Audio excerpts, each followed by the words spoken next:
There we are. Well, good morning, everybody. It is Tuesday. It is LinkedIn Live Day, and I am thrilled to have Rafer Weigel with me today from Weigel Media Group. And I tell you, if you haven't seen any of the other lives, this is the one to see because we are talking all about marketing and media and how things are changing in the industry.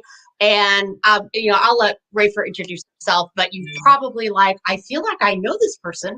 And yes, it's because Rafer has been an on-air news anchor and reporter and for all the major stations. And so if you feel like he's somewhat familiar, he probably is. And now he has his own media company bringing you to the world in kind of a different way than traditionally. We always think we have to hire a PR firm and spray and pray kind of idea, right? Come up with what is your story that you're going to try to hook the media with and see if anybody picks it up. And there's never any guarantee. And I used to look at PR firms and I was like, you want how much money to maybe get me on something, but there's no guarantee. And they always say, well, we need at least a 6 to 9 month contract because it'll take at least 3 months to get, to build momentum. And I'm like, okay, a little too much, too rich for my blood. So Rafer, go ahead, take it away, introduce yourself, and we will see who starts to join us. If you have questions, make sure that you are letting us know that you're out there and that you have a question. Well, Allison, thank you so much for having me on. And first of all, yes, most of you probably don't recognize me. That's because I was on from 4 a.m. to 6 a.m. and nobody was watching. But let's be honest. Honestly, very few people are watching the local news anymore anyway. The current state of PR is in a crisis, and it's because it's not PR's fault. It's the media's fault. The media is dealing with a resources problem unlike anything we've ever seen before. A study came out that from 2009 to 2019, 50% of all newsroom jobs in North America were eliminated, and that was pre-COVID. We're going into that, in that direction, and that trajectory is only continuing to grow. As local media loses viewers, it resorts to old tactics of if it bleeds, it leads, which is alienating younger viewers. And pretty soon, traditional media, in my opinion, is going to be dead. Social media is the media, going to be the media. The word social is going to be dropped. So, with that being the case, I'd get 20 press releases a day from businesses doing very good work. And I would pitch it, but we have 2 reporters for the entire Chicago region. That is, and I'm going to sound glib, and I'm not meaning to in any way, shape, or form, a shooting on the south side and snow on the north side. Because weather and shootings are all, and now let me be very, very clear. I am only speaking from my view from television and visual media. I'm not applying anything that I'm saying to print. There's a lot of viable print outlets out there. They are doing good work. They are looking for other stories outside of just the breaking news. And those are viable options. But my belief is that video is the most engaging method to build your revenue, to build your marketing and branding strategy. So what I encourage people to do is, and you're right, the PR thing, it is money that's potentially going into the ether. They are correct that it does take a 3 to 6 month engagement because the media does need that continuous engagement. And that's what I say when it comes to social media. 5 years ago, video was all the rage, and people were spending $25,000 on these gorgeous videos and wondering why they weren't getting any revenue. Because you need to do consistent engagement. And so we formed, we're former journalists, and we formed a group, the Weigel Media Group. Our goal is to create that consistent engagement, to craft a narrative and a story in collaboration with our clients. That's the other thing about traditional media covering your story is you are at the mercy of that reporter. And if it goes on the local news, I mean, let's be honest, who's going to watch it anyway? Allison, you and I were talking offline before we got on here when you talked about a friend of yours who got some PR, has got some media coverage, and what was that they said? I liked your comment.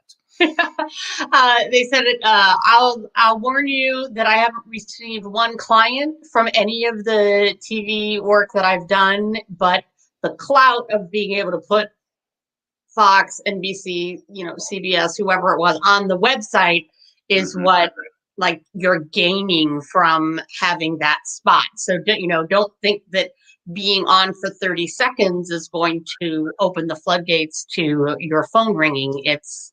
But it's that opposite. In a way, it's using the media for that social media in some ways. Exactly. You get to put that, Because that's what you're going to do anyway. Once the media tells your story, what are you going to do? You're going to put it on your website and you're going to put it on social media. That's what you're going to do. So, there is a new movement going with my company. There's another company in Chicago that does what we do, a company in St. Louis that I found where, we are storytellers. And I would encourage you, this is my encouragement to brands and companies is, collaborate. There are a lot of videographers out there. There are a dime a dozen. But what you need to do is you need to find a storyteller.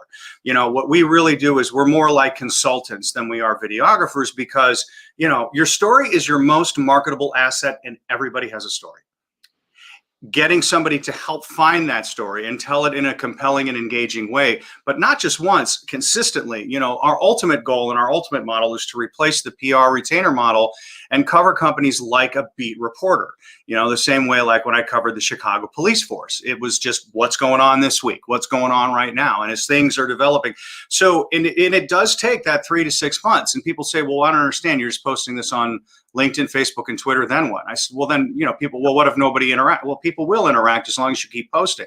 And the beauty of posting your story on social media is now you're having a dialogue with your potential customers and clients, as opposed to it going out into the ether. And if somebody likes it or shares it, now you're also getting analytics where you're understanding, and if you're doing YouTube, as you know, Allison, you can see when people are dropping off at what point, so you can refine your future projects and that sort of thing. And if somebody does engage in a dialogue, that's a warm lead.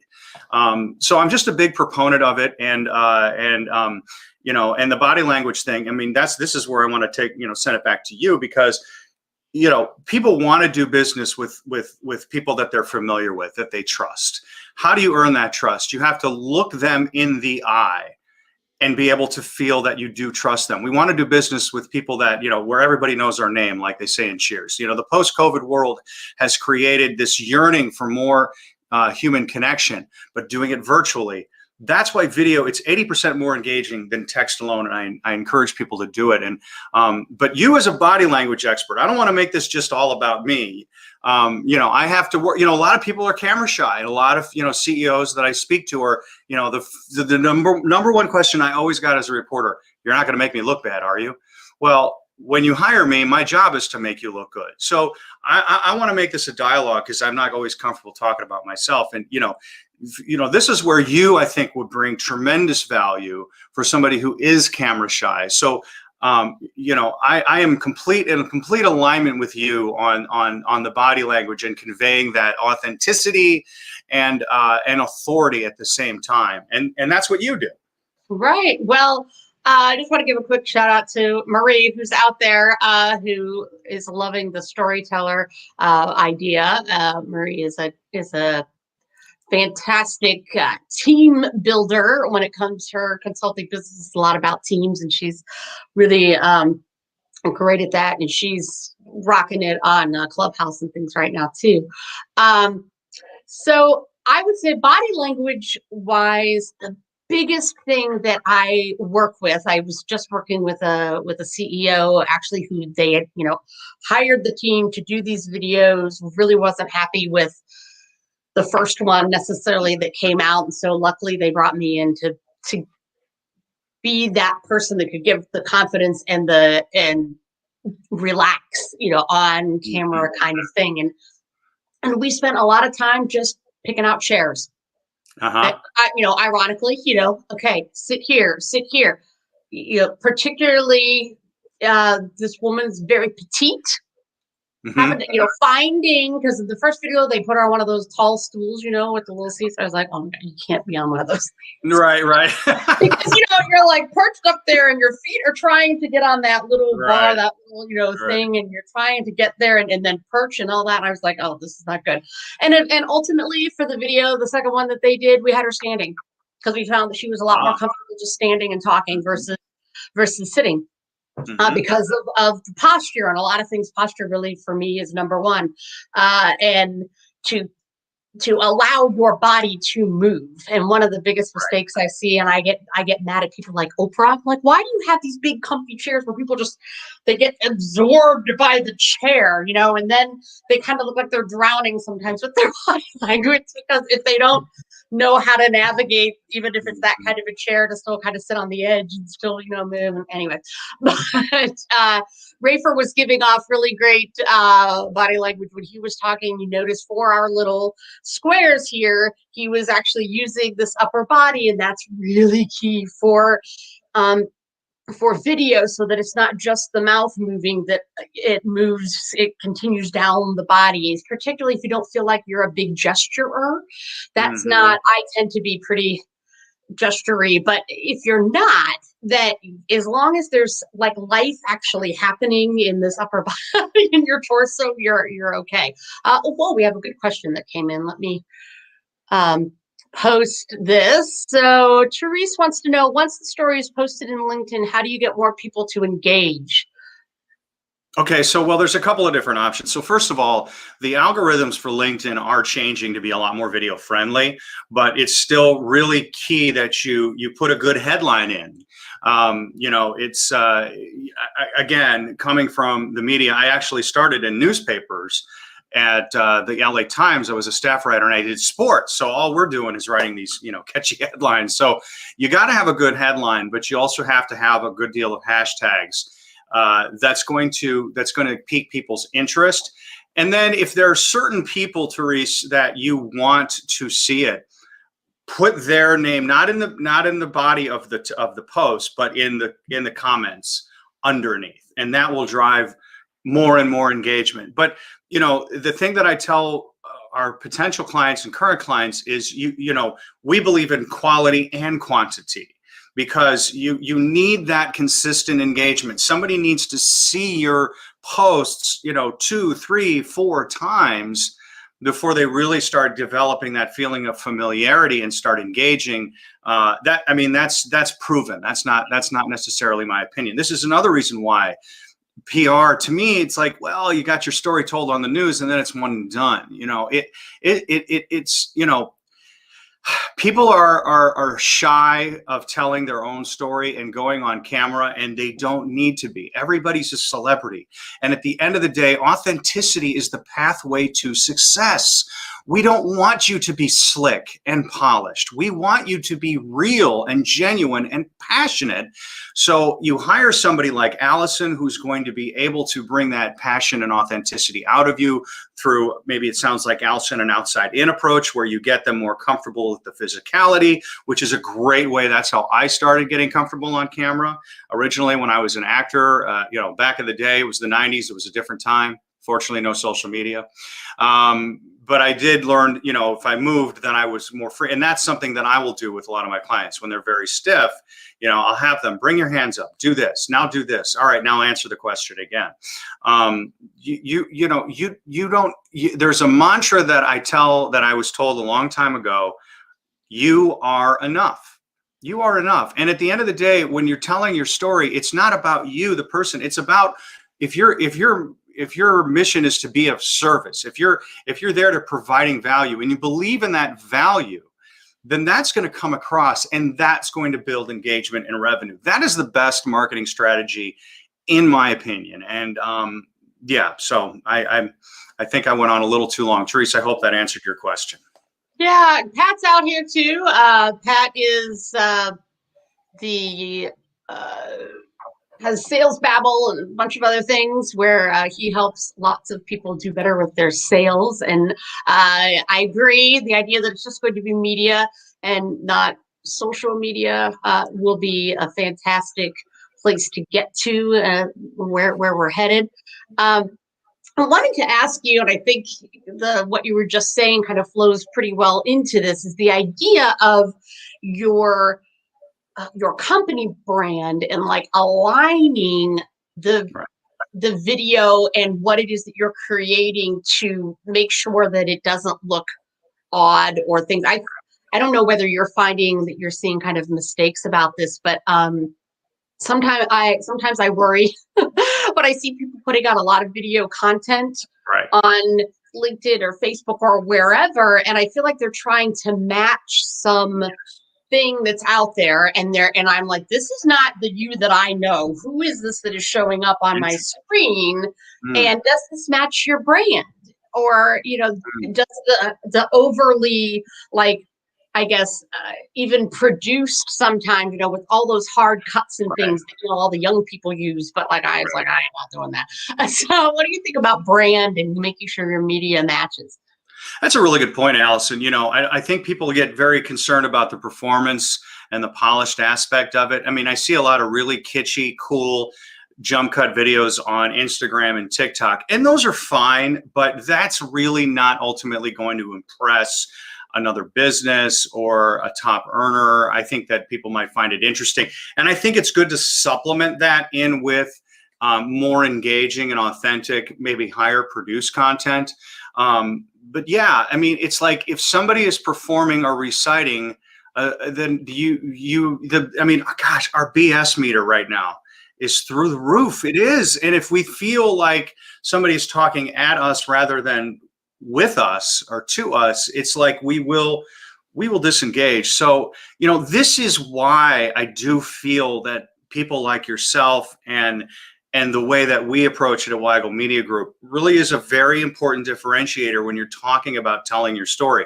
Because, I mean, just to give a window into our creative process. So we really do, documentary filmmaking as advertising, journalism as marketing. And it's a very simple model. We set up a couple of cameras, A and a B camera, and I simply interview the people and I ask them questions about what drives them, what they're passionate about, why they do what they do. And eventually, I mean, I'm going to be honest, I just did one for a law firm, and the woman was so stiff and so in her head. And I thought of you, Allison, because she had her hands clenched like this the entire time.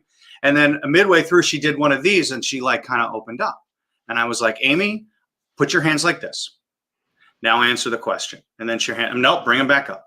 And as she started to do that, so we went back and we redid the entire interview.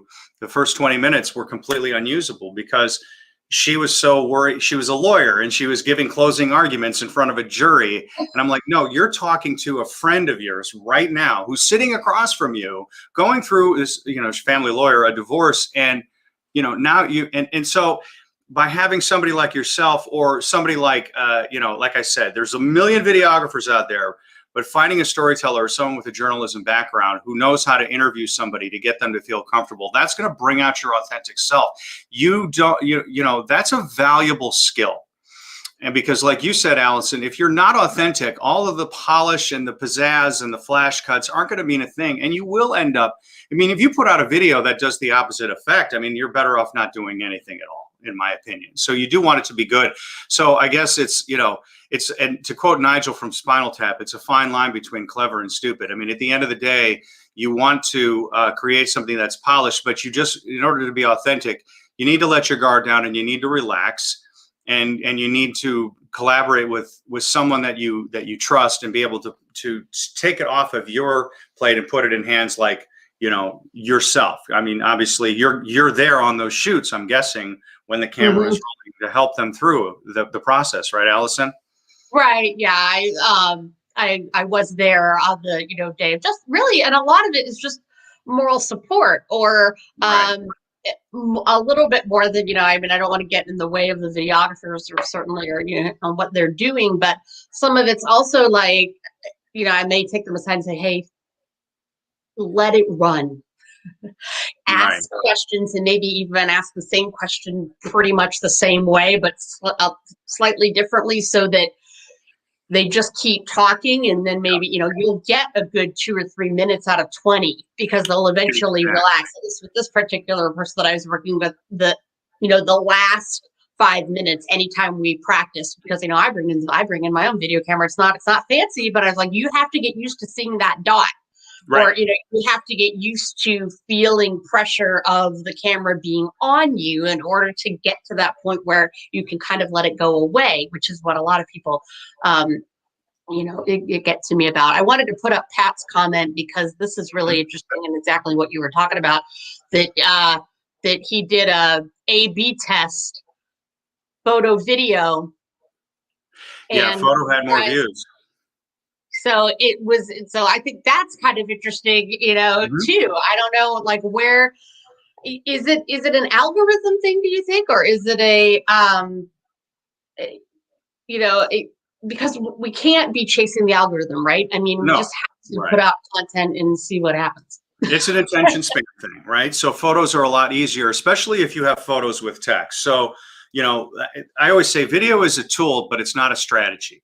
So you have to find a strategy using video. Video is one element of the marketing strategy, in my opinion, but still photography is an excellent way to supplement it, Pat. So, you bring up a good point. So, like, my video photographer is also a still photographer. So when we go to our clients and we do our video shoots, we then will also grab a bunch of stills of them at work. So we posted the video, and then we can continue. We can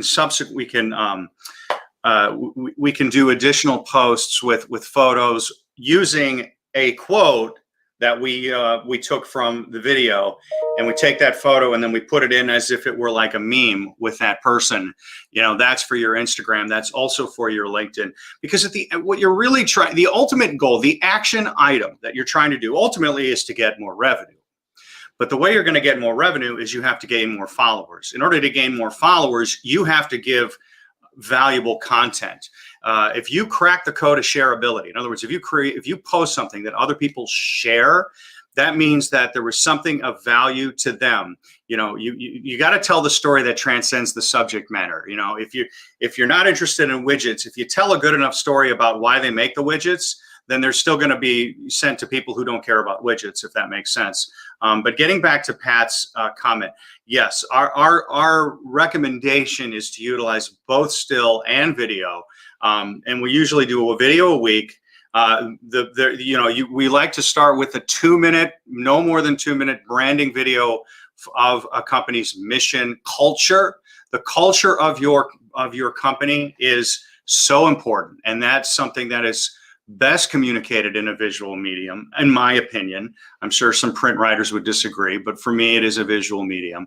And then you can supplement that with shorter 30-second clips. Or maybe something that wasn't used in that, or maybe an additional 1-minute video a week later.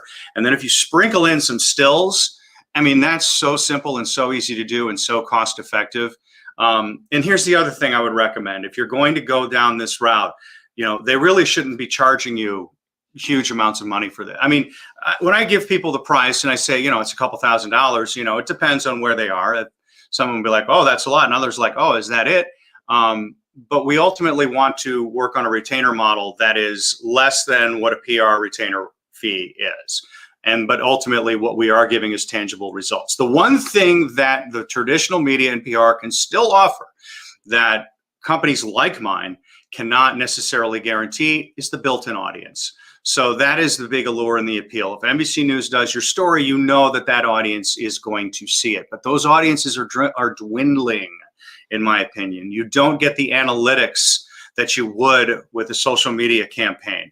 You don't know the demographic. You get a rating share. You see it's got a 3 rating share, but they could be anywhere from 14 to 114.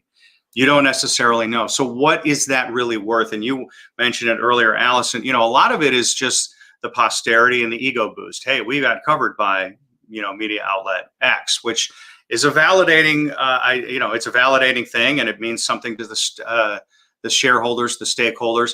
The last thing that I will say is, what I'm also proposing in terms of telling your story independently of the media, these also work as good internal communication tools as well, in terms of building the culture, because now so many people are working remotely from different parts of the country. So communicating brand values is not only important to build potential revenue and engagement on social media, but it's also important in building morale, in my opinion, for companies as well. Right. What I want you to speak about just a little bit is where you're actually putting the videos, because I think that's also key too, right? You're kind of picking certain places to so as you say, so it's hitting the right audience, because I know people have said to me, well, geez, if you get on the 3rd hour of Today, well, you get to put that you were on the Today Show, but you are in the third hour. So, okay, you're only getting the stay-at-home moms. You're not necessarily getting, for me, I want the business. I would be better off being on some business cable, channel or something for what I do. So where are you putting these videos when you're helping your clients be seen? Well, so what we've done in order to manage that relationship end to end, as opposed to being a one and done video storytelling company, is we've also partnered with social media managers and advertising companies as well, where you can get those in a pay-for-play situation directly to the audience. So we work with a car dealership down in St. Louis. They're doing a video campaign where, and this is just, to me, it's so Big Brother now with how creative assets can get to a target audience, that they paid $5,000 a month for 220,000 engagements, and we geofenced around their competitors, the other car lots, and put in keyword searches in Google and keyword searches. So based on the words that they type in to Google or the websites that they visit, it pings a satellite, and then the video is beamed down to their phone on any web browser they go to, except Facebook, because that's walled. But you go to any other website, then boom, the banner, will appear on their phone. When they go home, the phone talks to the modem.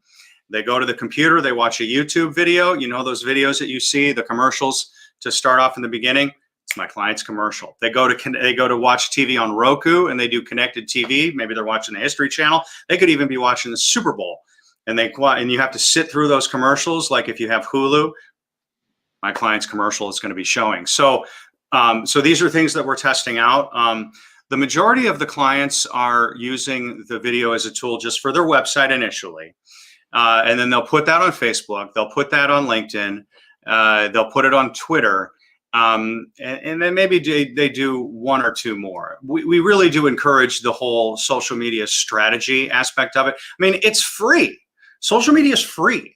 So, it's really just about being consistent with your engagement and the quality of your content. You can do that for a low price point if you have people that know what they're doing.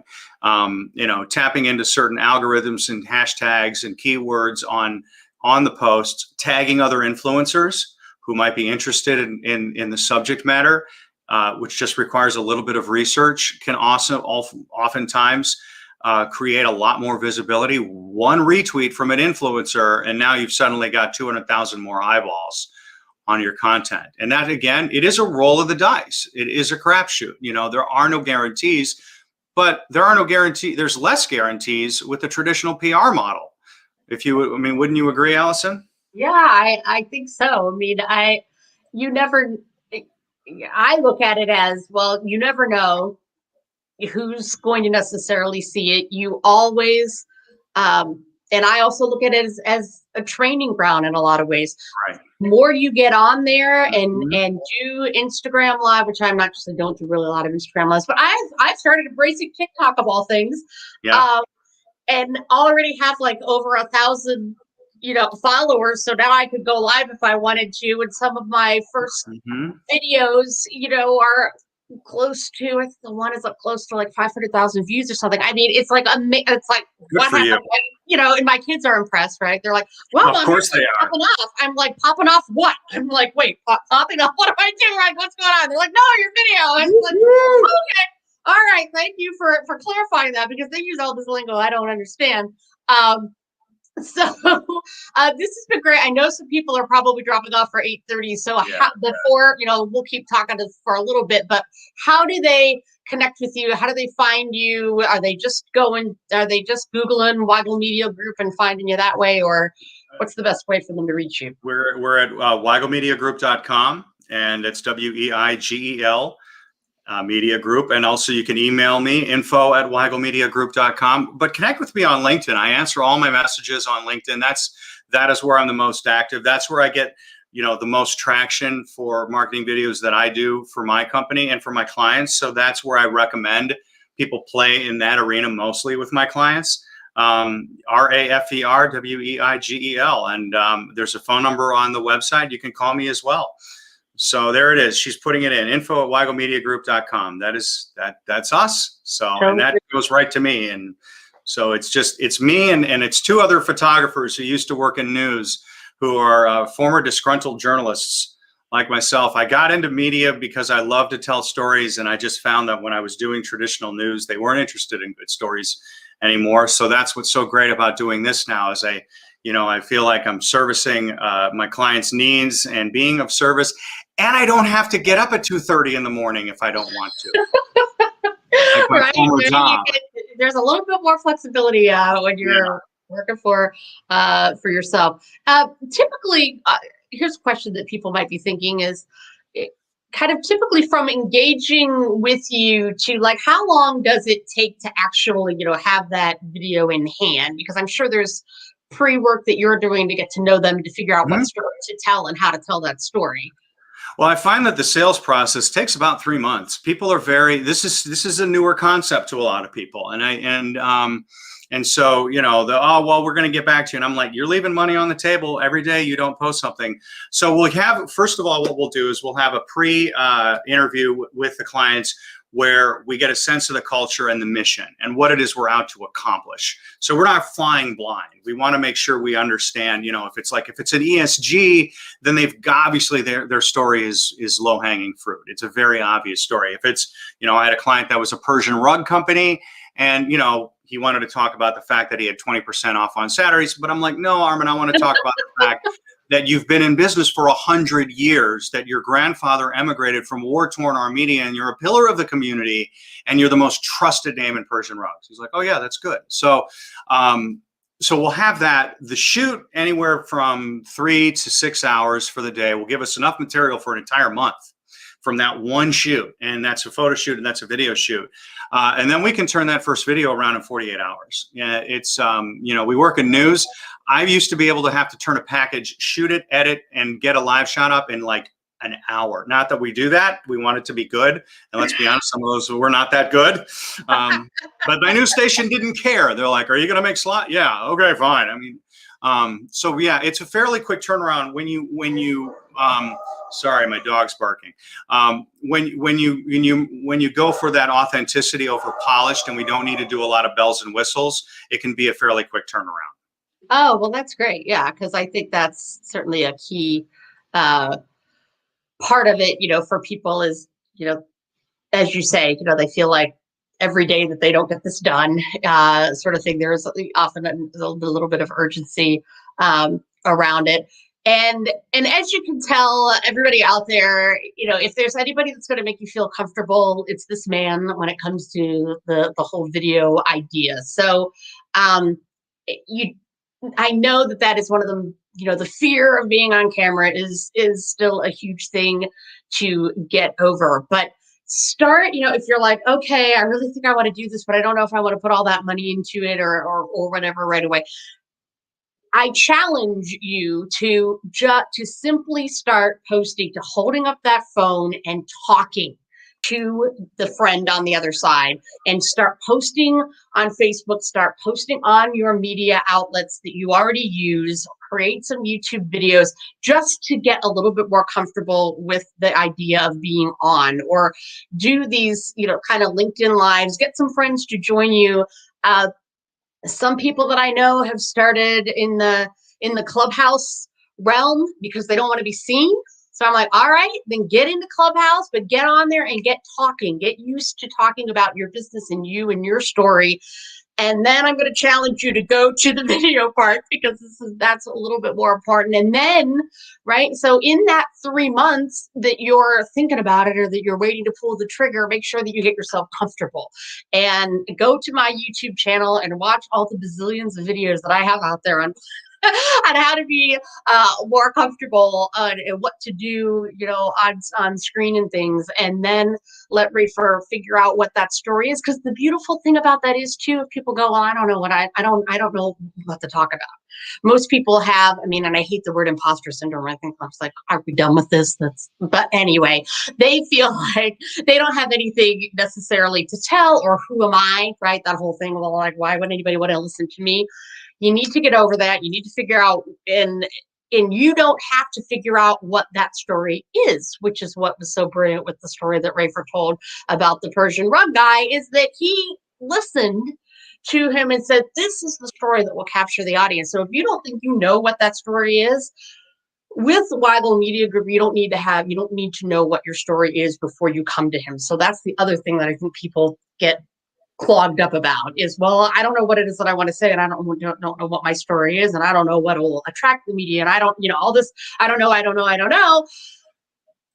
He has people that can tell you, and he will know. So you can get over it by just having the conversation, and a story's always evolving too, Alice, and that's the other thing. It's an ever moving, entity. And listen, I mean, I know this is going to sound like a sales pitch, but I would encourage somebody, if you're really going to do it right, is also employ Allison and have Allison there on the shoot, and then you're going to get your best performance working in the combination in the tandem with the two of us. And that might cost a little bit more, but I mean, I always say that, doing this doesn't cost, it pays, because what you're really doing is you're investing, it's a marketing budget. It's your marketing dollars. And this is just a different avenue to go and market yourself.